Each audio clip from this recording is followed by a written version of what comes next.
그래서 15절. 네, 모니터 한 번 더 주세요. 같이 읽겠습니다. 시작.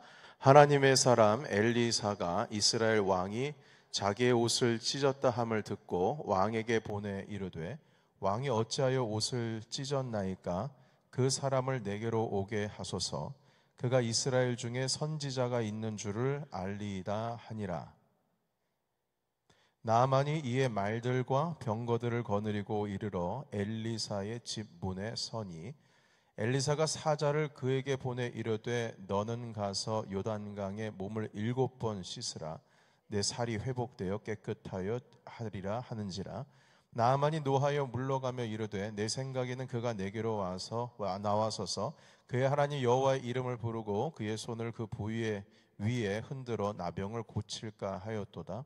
다메섹 강 아바나와 바른 이스라엘의 모든 강물보다 낫지 아니하냐. 내가 거기서 몸을 씻으면 깨끗하게 되지 아니하랴 하고 몸을 돌려 분노하여 떠나니 그 종들이 나서 말하여 이르되 내 아버지여 선지자가 당신에게 큰 일을 행하라 말하였다면 행하지 아니하였으리까 하물며 당신에게 이르기를 씻어 깨끗하게 하라 함이리까 하니 나아만이 이에 내려가서 하나님의 사람의 말대로 요단강에 7번 몸을 잠그니 그의 살이 어린 아이의 살같이 회복되어 깨끗하게 되었더라. 나아만이 모든 군대와 함께 하나님의 사람에게로 돌아와서 그의 앞에 서서 이르되 내가 이제 이스라엘 외에는 온 천하에 신이 없는 줄 아나이다. 청하건대 당신의 종에게서 예물을 받으소서 하니. 아멘. 오늘은 그 회복에 대한 말씀을 계속 지난주에 이어서 나누면서 순종에 대한 주제를 통하여 회복하는 길을 함께 좀 나눠보고자 합니다. 오늘 말씀은 우리가 너무나 잘 아는 그 나병 환자 나만 장군의 이야기입니다. 이 나만 장군은 수리아 사람, 아람 사람이라고도 합니다. 근데 이 아람 수리아 지역이 지금의 어느 지역이냐면 이스라엘의 북쪽에 있는 시리아를 의미합니다. 그래서 그곳에 있는 대국을 이끄는 군대를 이끄는 장군이었는데요. 이 수리아는 그 북이스라엘과 그 국경을 함께 마주하고 있습니다. 지금도 시리아와 이스라엘이 국경을 마주하고 있죠. 그리고 이 서로 두 나라가 견제를 하고 있고요.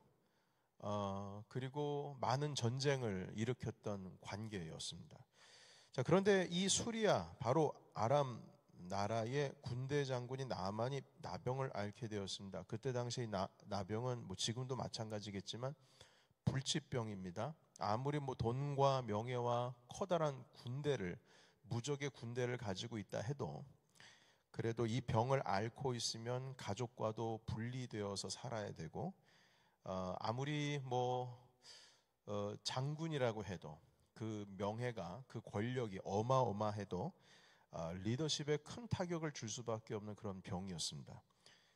자, 그런데 이 문제를 가지고 그 나만 장군의 가족 전체가 다 힘들어하고 있을 때에 이스라엘과 전쟁에서 포로로 잡혀온 한 여자아이가 있었는데, 이 여자아이가 나만 장군의 아내에게 이런 말을 합니다. 3절에 있는 말씀인데요. 이제 오늘 본문의 말씀은 아닙니다. 그 전에, 훨씬 이전에 있는 말씀인데 이런 말을 합니다.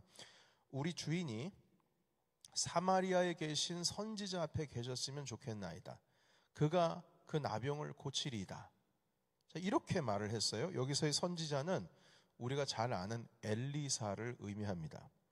그래서 이 엘리사가 엘리야의 제자이기도 했죠. 엘리사에게도 엄청난 능력이 있는 것은 이스라엘 자손들이 다 알고 있습니다. 그래서 우리 주인이 그 엘리사 선지자를 만나면 분명히 나을 텐데, 이 얘기를 한 거예요. 그런데 이 말을 여주인이나, 그러니까 나만의 장군의 아내나 나만 장군이 믿었다는 것이 이 사건의 이제 시작이 되었어요. 여러분, 이걸 믿었습니다. 장군이 믿었어요. 그리고 그 아내가 믿었단 말입니다. 예, 지금 그 포로로 잡혀 있는 온 그 여자 아이의 말을 믿은 거예요. 여기에서 이제 사건이 진행이 된 겁니다. 당장에 자기가 섬기고 있는 아람 왕에게 이 소식을 보고를 하고 아람 왕은 정말 그런 선지자가 있느냐 해서 북이스라엘 당시의 여호람 왕에게 편지를 씁니다. 뭐라고 편지를 쓰냐면 나아만을 내가 보낼 테니까 이 사람의 병 좀 고쳐달라는 편지입니다. 그리고 사람만 가는 게 아니라 은 10달란트 그리고 금 6,000개, 의복 10벌을 함께 가지고 간다고 해요.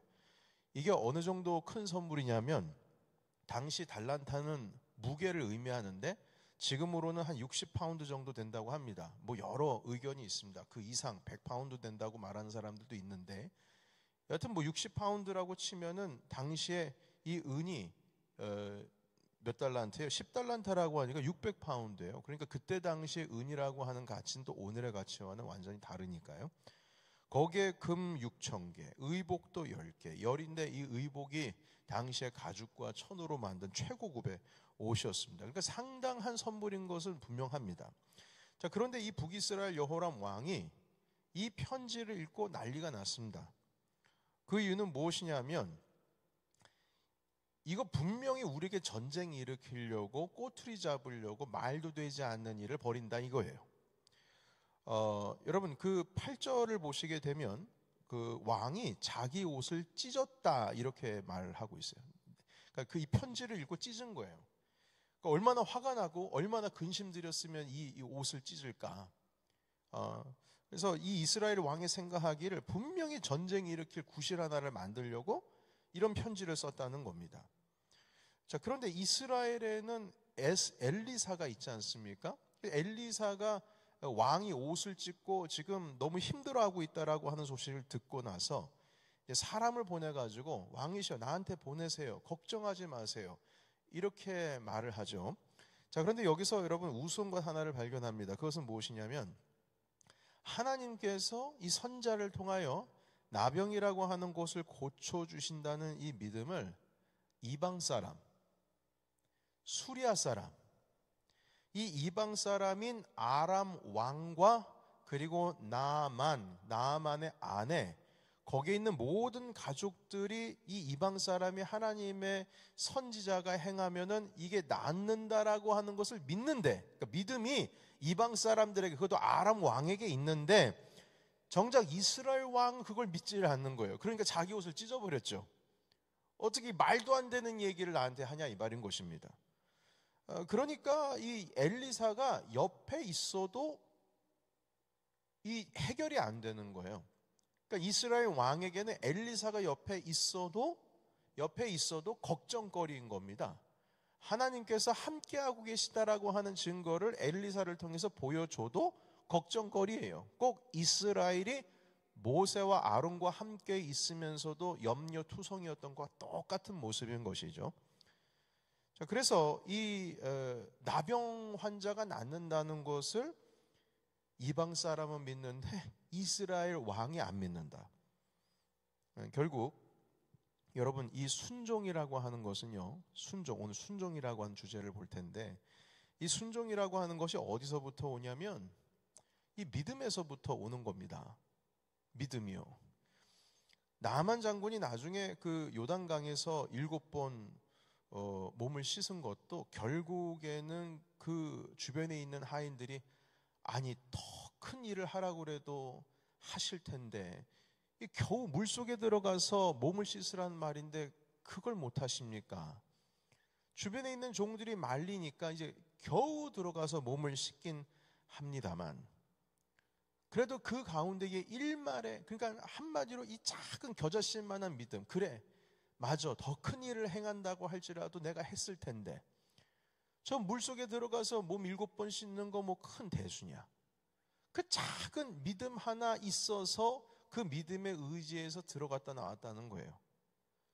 결국 순종이라고 하는 것, 나아만 장군이 그 엘리사의 말에 그 믿을 수 없는 그 내용이 99%인데 아니면 99.9999%인데 그 0.0001% 그게 혹시 사실이면 어떤가 싶어가지고 들어갔는데 거기서 이제 하나님께서 나병을 낫게 하는 역사가 이루어지게 된 것입니다.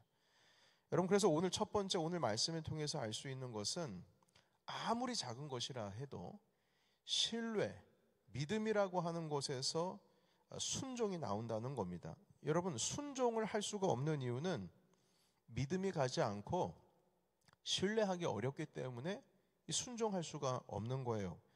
여러분, 신뢰를 하지를 않으면 자꾸 왜라고 하는 물음이 끊임없이 많아집니다. 왜요? 왜 그럴까요? 정말요? 이 신뢰가 없으면 왜라고 하는 물음과 함께 자기 자신이 납득이 되어야, 내가 이해가 되어야 이 순종이 가능해진다는 겁니다. 납득이 안 되면, 이해가 안 되면 뭘 한다고 해도 그게 억지가 되는 것이지 결코 순종이 되지를 않는 것이에요. 여러분, 그래서 계속해서 이 이야기를 통해서 이 부분을 좀 다루고자 하는데요. 결국 엘리사 선지자께서 아람 군대 장군을 나에게 보내달라고 그렇게 이스라엘 왕에게 요청을 합니다. 자, 그래서 드디어 이제 나아만 장군이 어마어마한 병거와 행렬을 이끌고 이 엘리사, 사마리아에 있는 엘리사를 찾아옵니다. 그런데 문제는 나아만이 찾아왔는데 엘리사가 얼굴 하나 내보이지를 않는다는 거예요. 자, 그리고 오히려 게하시라고 하는 자기 종을 통해서 요단강에서 7번 몸을 씻으십시오, 이 말만 전달한 거예요. 그게 답니다. 그 나아만은 자기가 기대한 게 있었어요. 그건 무엇이냐면 엘리사가 직접 와서 자신의 몸을 좀 살펴보고 그 아픈 부위 가운데 좀 손을 대거나 안수해서 기도하면 좀 낫지 않을까라고 하는 그 막연한 기대감에 부풀어 있었어요. 그런데 그 기대한 것이 무너진 겁니다. 여러분, 자기가 기대한 거, 기대함이 무너지게 되면 어마어마한 화가 나죠. 엄청 화가 납니다. 내가 기대했는데 그것이 만약에 안 이루어졌다고 생각을 해보세요.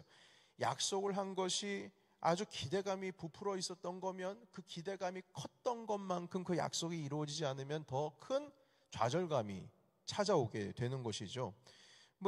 그 얘기를 듣자마자 이 나만 장군이 너무 화가 나서요.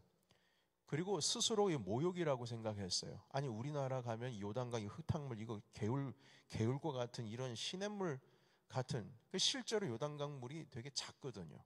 이것보다 훌륭한 강이 많은데 차라리 거기 가서 내가 씻으면 씻었지 내가 여기서 왜 씻냐, 이 사람 이거 완전히 나한테 모욕 주려고 하는 것이다. 이 자칫 잘못하면 전쟁이 일어날 수밖에 없는 그런 아주 위기의 상황 가운데로 들어간 것이죠. 자, 그런데 이 나만 장군에게 그 주변에 있었던 종들이 말해요. 주인님, 선지자가 더 큰 일을 행하라고 하면 하지 않았겠습니까? 만약 당신에게 주변에 있는, 예를 들면 블레셋이라고 하든지 아니면 주변에 있는 나라들 전쟁을 좀 몇 번 해가지고 그 목을 몇 번 따오면, 아니면은 그 남자의 예를 들면 그때 당시 전쟁을 이겼을 때에 얼마만큼 전쟁을 이겼는지인가 해서 잔인한 방법으로 그 이긴 것을 표시를 하는 그런 증표들 있지 않습니까? 삼손도 그런 증표를 가져오긴 했지만, 만약 그런 걸 요청했으면은 나만 장군이 당신 전쟁을 벌여가지고 그거 하지 않았겠습니까? 이런 식으로요. 더 큰 일을 행하라고 했으면 그걸 하셨을 텐데 고작 요건데 이걸 하셔야죠. 결국에는 물속으로 들어갈 수밖에 없었죠. 이 주변에 있었던 하인들의 말 때문에 결국에 나만 장군이 살게 된 겁니다. 이 나만 장군이 체면 하나 때문에, 또한 자기가 이 모욕을 당했다라고 하는 그 생각 때문에 만약 그냥 돌아갔다면 평생 나병 안고 살아가야 할 뻔했던 것이죠. 여러분, 그래서 이렇게 수천 년 동안, 그 이후에 수천 년이 지나는 동안 이 나만이 행했던 바로 이 반응처럼 행동하고 있는 사람들이 오늘날에도 우리 가운데 여전히 있습니다. 그 사람이 바로 우리 자신이죠. 어떻게 얘기하냐면 이런 거예요. 하나님, 이 문제를 해결하고 싶습니다. 그러나 하나님, 내 방법대로 해결하고 싶은 거예요. 하나님, 내 방법대로 여기서 벗어나고 싶고 내가 생각하고 내가 기대했던 방식으로 이걸 고치고 싶은 것이지, 하나님, 제가 생각하고 기대하고 있는 방법이 아니면 아닌 겁니다. 이렇게 주님 앞에 이야기가 할 때가 있다는 거예요. 그래서 저는 어려서부터 기도 훈련 받을 때 그런 기도 훈련을 많이 받았어요. 무엇이냐면 구체적으로 하나님께 아뢰라는 거예요. 하나님 이렇게 이런 방식을 통해서 이렇게. 여러분, 그게 어떤 면에 있어서는 되게 성경적이라고 말할 수도 있지만 어떤 면에 있어서는 결코 성경적이지 않을 수도 있다는 거예요.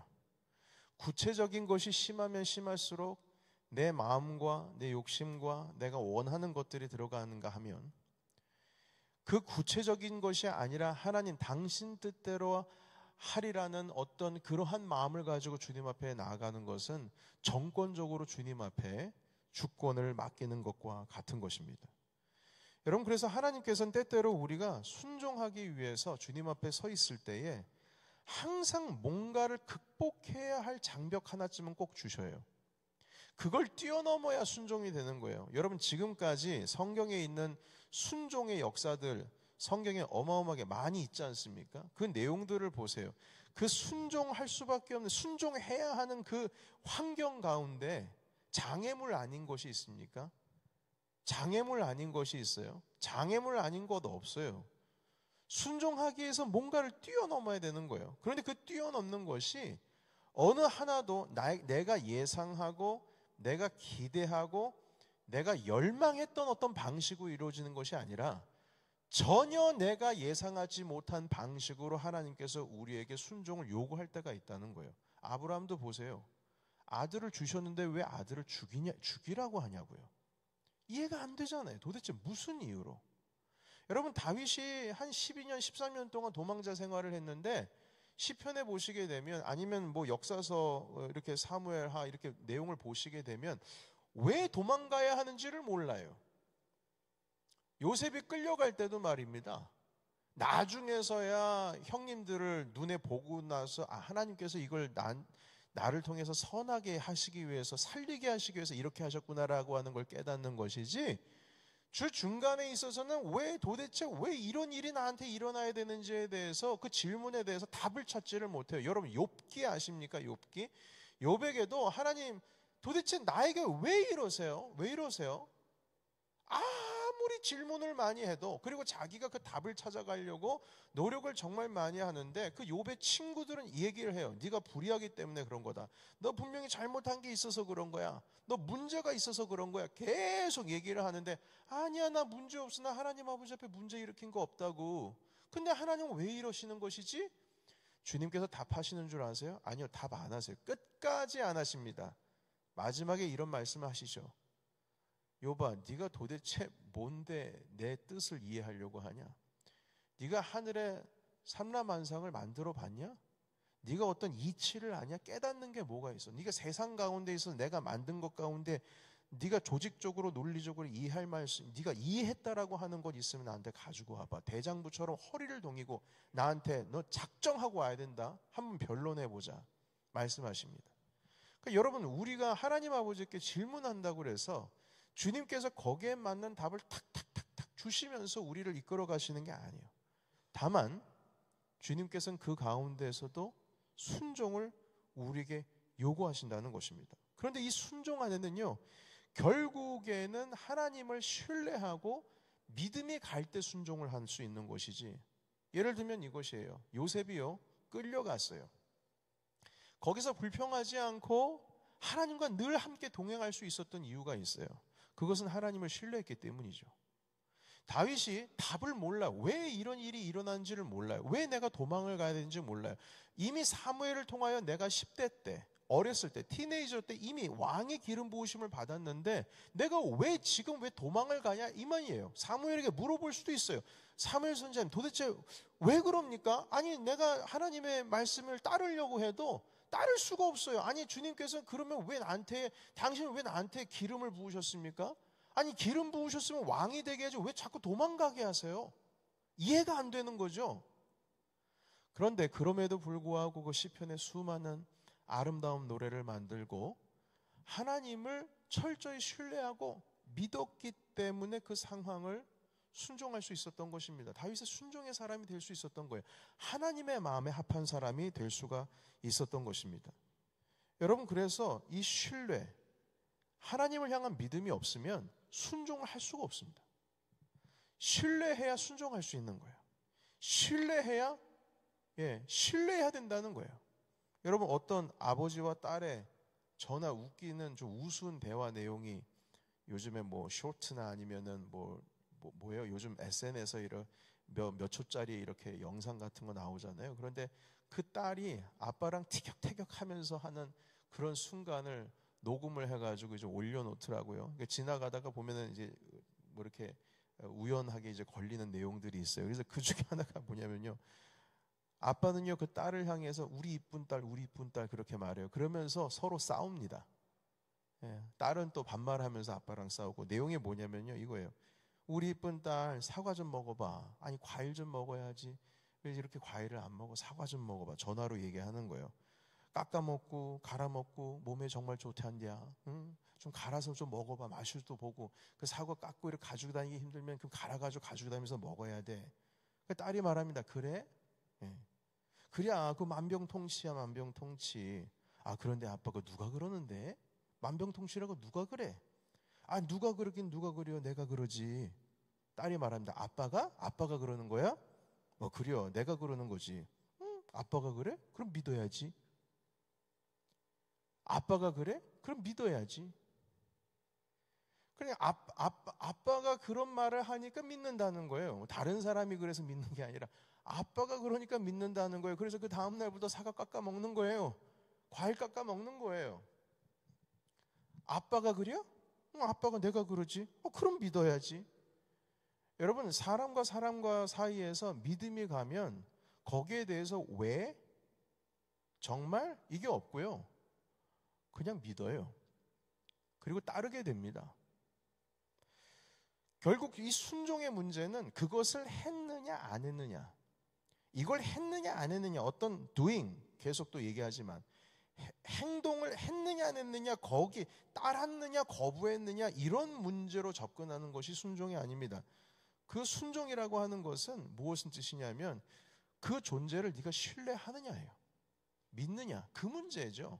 거기에서 실마리가 있는 겁니다. 내가 신뢰하고 전적으로 믿으면 순종할 수밖에 없어요. 바로 그 문제라는 겁니다. 여러분 두 번째는 이 그 순종이라고 하는 것이 내가 지금 낮아졌는가에 대한 것에도 실마리가 있습니다. 여러분 겸손하지 않으면, 낮아지지 않으면 결코 순종할 수 없습니다. 나아만이 나중에 이제 그 종들의 말을 따르긴 합니다만 그 따르는 순간, 그 순간이 어떤 순간이냐면 나 자신을, 내가 모욕적인 말을 듣고 내가 치욕스럽다 할지라도 나 자신을 낮추는 겁니다.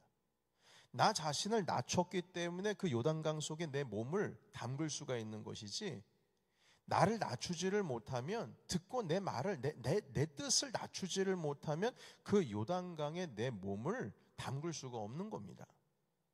결국 억지로라도 자기의 모습을 낮췄기 때문에 그 모욕감을 안고서라도 겨우겨우 그 요단강에 들어갈 수가 있었던 것이죠. 그래서 이 순종이라고 하는 것, 다시 말씀드리지만 그 일을 했느냐 안 했느냐, 따랐느냐 거부했느냐, 단순한 이 문제로 접근하는 것이 아니라 그 말을 한 사람을 믿느냐 신뢰하느냐, 이건 아까 말씀을 드렸죠. 거기에 하나 더해서 내가 지금 낮아졌느냐, 내가 지금 낮은 자세로 있느냐, 겸손하냐, 여기에 순종의 실마리가 있는 거예요. 그래서 순종이라고 하는 것은 단순히 했느냐 안 했느냐, 거부했느냐 따랐느냐의 문제가 아니라 네가 신뢰를 하느냐, 두 번째는 네가 지금 낮아졌느냐, 이 두 개의 문제 때문에 일어나는 것입니다.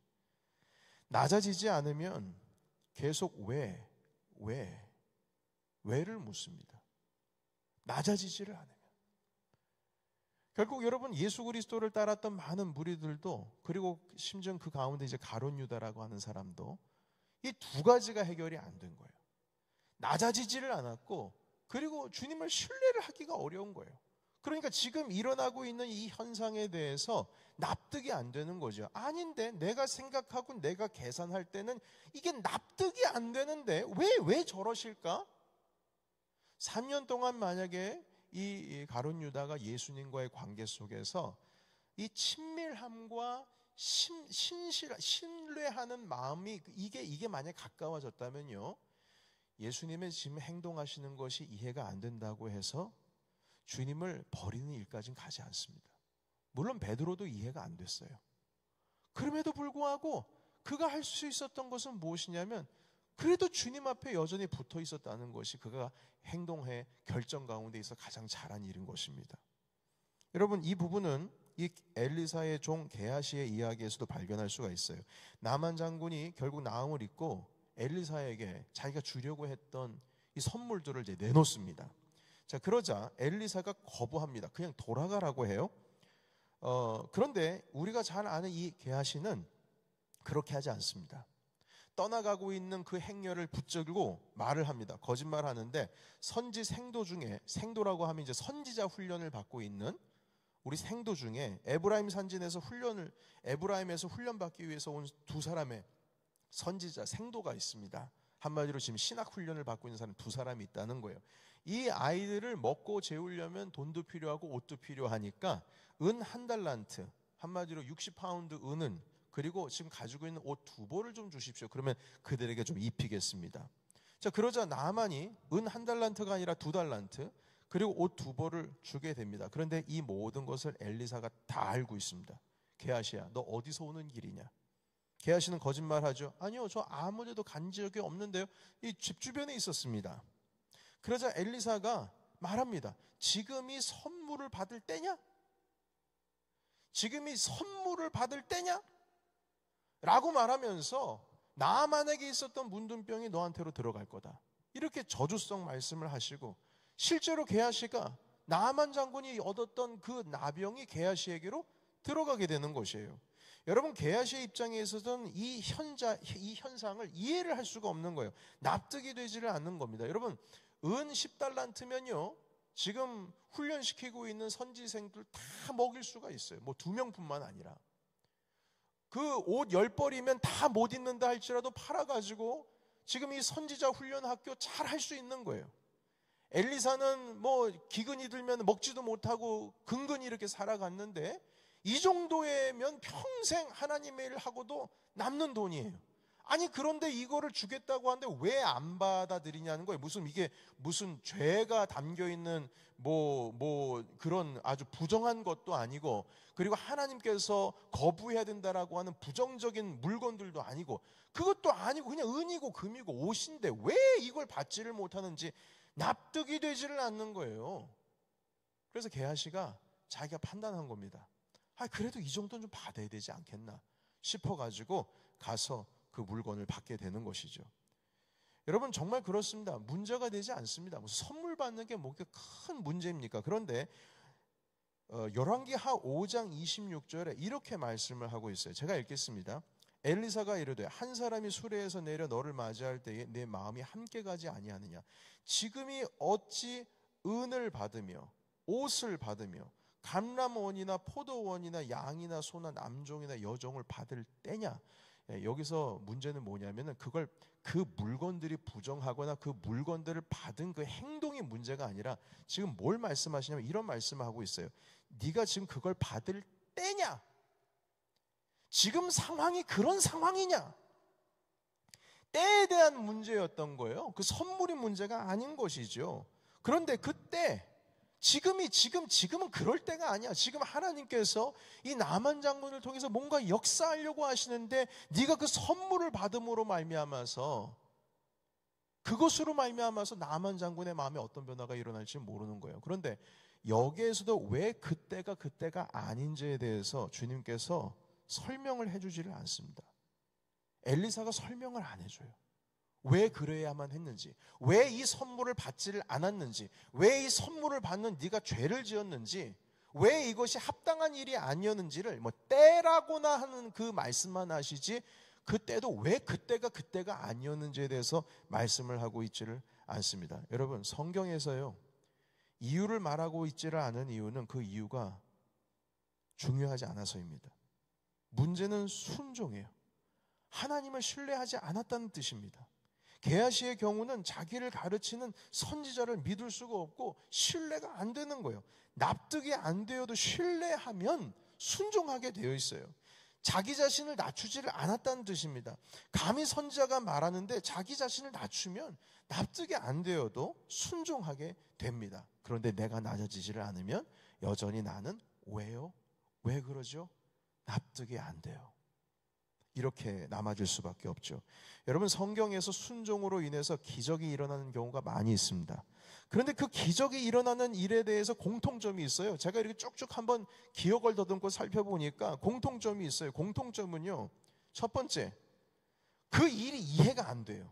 납득이 안 돼요. 그게 첫 번째고요. 두 번째는 그 공통점 가운데 있어서 기적이 일어날 때의 상황들을 보면은 왜요?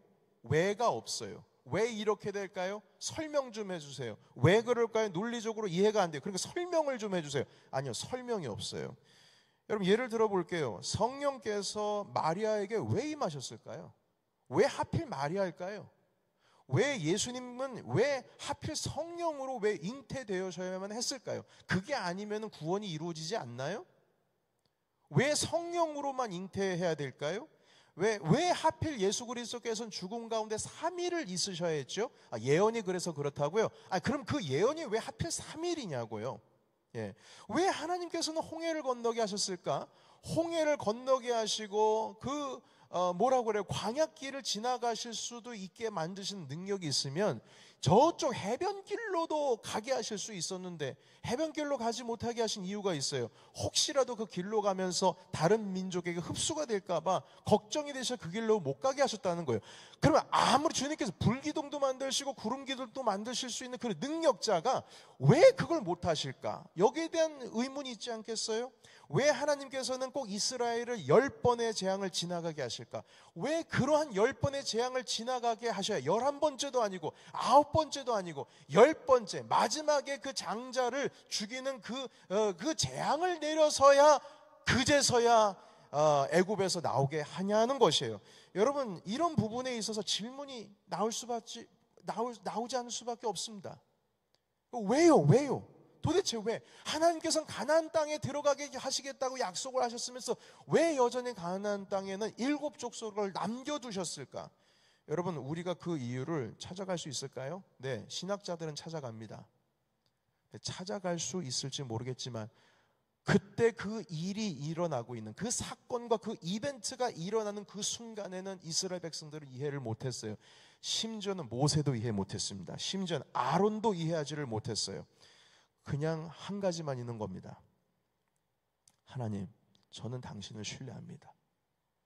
그리고 주님 말씀하시면 그대로 내가 주님의 종이오니 주님 뜻대로 이루어지이다. 가는 겁니다. 이게 순종이에요. 여러분, 이 순종의 문제를 이게 되느냐 안 되느냐, 해야 될까 말아야 될까, 거부해야 되냐 따라야 되냐 마느냐, 납득이 되느냐 이해가 되느냐, 이런 문제를 해결해야 될 것이 아니라 지금 내가 주님을 믿고 있는가, 나는 지금 낮아지고 있는가, 이 문제, 두 가지의 문제를 우리가 붙들어야 된다는 것입니다. 여러분, 우리는 하나님의 말씀 가운데 있어서도 순종이라고 하는 개념을 쓰고 있지만 우리가 믿음의 공동체, 모세처럼, 아론처럼, 예수님처럼, 아니면 지금 이때 당시에는 엘리사처럼 그렇게 공동체가 움직일 때에도 이 순종이라고 하는 개념이 있을 수밖에 없습니다. 내가 따르고 있는 이 영적인 리더를 내가 신뢰하느냐, 믿느냐, 그럼 그 가운데서 순종이 나옵니다. 나는 이 영적인 리더 앞에서 낮아지느냐, 내가 스스로 지금 낮추고 있느냐, 여기에서 이 순종이라고 하는 단어를 사용할 수가 있습니다. 여러분, 우리는 사람 앞에서 순종해서는 안 됩니다. 그러나 이 성경에 있는 내용을 볼 때 우리 하나님의 말씀뿐만 아니라 이 공동체가 이루어져 가는 데 있어서도 영적인 리더, 이건 저뿐만이 아닙니다. 여러분께서 함께 나가고 있는 영적인 리더들이 우리 가운데 얼마나 많이 있습니까? 그 가운데 있어서도 이 순종이라고 하는 단어를, 이 개념을 우리가 사용할 줄 알아야 됩니다. 내가 얼만큼 신뢰하고 있느냐, 그리고 내가 얼마나 낮아지고 있느냐. 여러분, 나만 장군의 회복이라고 하는 것, 그 회복은 이 신뢰와 낮아짐, 이 두 가지의 문제를 뛰어넘었기 때문에 이게 일어난 겁니다. 단순히 행함과 행하지 않음, 따르느냐 안 따르느냐의 문제가 아니라 내 존재가 지금 낮아지고 있느냐, 그리고 내 존재가 그를 신뢰하느냐, 이 두 가지의 문제를 뛰어넘을 때 비로소 순종의 행동이 나오게 된 것입니다. 여러분들께서도 마찬가지입니다. 저를 이해하기 어려울 때도 많이 있을 겁니다. 제가 부교육자 때 제가 담당했던 권사님들께서 왜라고 하는, 목사님 근데 왜 이렇게 하셨죠? 이렇게 질문할 때마다 저는 그것을 충분히 설명을 해드렸습니다. 그런데 그분과 저와의 관계 속에서 신뢰가 무너지고 그분이 낮아짐이 없으면 왜라고 하는 것에 대해서 저는 충분히 설명을 했다고 할지라도 받아들이지를 못하시더라고요. 여러분, 이런 상황 속에서 우리가 순종을 배워야 할 때 이 두 가지라고 하는 것을 잘 뛰어넘어야 될 줄로 믿습니다. 하나님의 말씀 가운데, 그리고 영적인 지도자들 가운데. 그래서 이것을 뛰어넘을 때 비로소 나만 장군에게 기적이 임하고, 또한 이것을 뛰어넘을 때 이스라엘 백성들이 가나안 땅을 점령할 수 있고, 이것을 뛰어넘을 때 예수님을 따랐던 많은 보지 못하는 자들, 걷지 못하는 자들, 혈루병 걸린 여인, 그리고 심지어는 그때 당시에 나병 걸린 사람들이 하나님의 기적을 맛보았듯이 그렇게 주님의 역사하심과 기적도 우리 가운데 임하실 줄로 믿습니다. 아멘이십니까? 네. 그래서 오늘 이 하나님의 유턴, 이 유턴이라는 의미는 회복을 의미합니다. 우리가 주님께로부터 회복을 얻기 위할 때에 내가 지금 낮아지는가, 그리고 하나님을 내가 신뢰하고 있는가, 이 두 가지의 문제를 꼭 살피시고 여러분 순종의 사람이 되시기를, 회복의 사람이 되시기를 예수의 이름으로 축원합니다. 아멘. 기도하겠습니다. 하나님 아버지, 오늘 나아만 장군의 이야기를 통하여서 하나님 우리가 얼마나 주님을 신뢰하는가, 그리고 내가 얼마나 낮아지는가, 이 두 가지를 생각을 해보게 되었습니다. 하나님, 이 시간 우리가 주님께 우리의 삶을 맡깁니다. 맡긴다는 뜻은 납득이 되어지는 것이 아니라 이해가 되어졌기 때문이 아니라 하나님을 신뢰하기 때문에, 믿기 때문에 나 자신을 주님께 맡깁니다. 하나님, 우리 안에 염려가 있음에도 불구하고 근심과 걱정이 없을 수 있는 이유는 바로 하나님을 우리가 신뢰하기 때문입니다. 우리가 볼 때에는 길이 보이지 않고, 그리고 우리가 볼 때는 무슨 답이 보이지 않지만, 그럼에도 불구하고 우리가 하나님께 순종할 수 있는 이유는 우리가 주님을 신뢰하기 때문입니다. 하나님, 이 시간 이 말씀을 통해서 이 순간 우리 모든 성도님들의 마음 가운데 낮아짐을 허락하여 주시고, 그리고 하나님을 향한 친밀함과 그리고 믿음이 다시 살아나게 하옵소서. 예수님의 이름으로 기도하옵나이다.